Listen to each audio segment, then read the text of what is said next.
የኢየሱስ ክርስቶስ ትንሣኤ ዓመት በዓል ማክበሪያ አይደለም። የኢየሱስ ክርስቶስ ትንሣኤ አሁን ሰሞኑን ምን በላው ምን ጠጣው አይደለም። የኢየሱስ ክርስቶስ ትንሣኤ እነዚህን ዋስትናዎች ሊሰጥ ያስፈልጋል። እነዚህን ዋስትናዎች ማግኘት አለብን። በሮሜ መጽሐፍ እንደጻፈ እኛ መጽደቃችንን ለማረጋገጥ ከሙታን ተነስቷል ይላል። ኢየሱስ ተነስቷል ወይስ አሁን ይነሳል? ሰሞኑ ተነስቷል አይደል? ተነስቷል ማለት በሮሜ መጽሐፍ መሰረት ምንድነው? እያንዳንዱ ክርስቲያን ምን ብሏል? ጸድቋል። ማታ ገብታችሁ ተንበርካችሁ ጸልዩ። እኔ መጽደቅ አልፈልግም በሉ፣ ግን በትንሣኤ አምናለሁ። አንተ ተነስታል፣ እኔ ግን መጽደቅ አልፈልግም፣ እንጦሮጦስ ከተተኝ በሉና ጸልዩ። እግዚአብሔር አይከትም። ለምንድን አይከትም? መጀመሪያም ያዳነህ ጸለይ አይደለም፣ ከሲኦል አውጣኝ ከእንጦሮጦስ አውጣኝ ብላ አይደለም፣ በኢየሱስ ትንሣኤ ነው።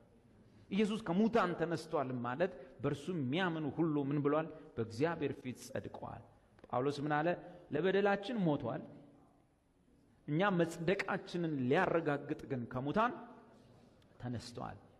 ስለዚህ ለበደላችን እንደሞተ እኛን ለማጽደቅ እንደተነሳ ለምናምን እምነታችን ጽድቅ ሆኖ ይቆጠርልን ዘንድ አለው ብሎ እንዳለ አንደኛ ቆሮንቶስ 15:17 ላይ ክርስቶስ ካልተነሳማ እስካሁን በኃጢአታችሁ አላችሁ፣ እምነታችሁም ከንቱ ነው አለ።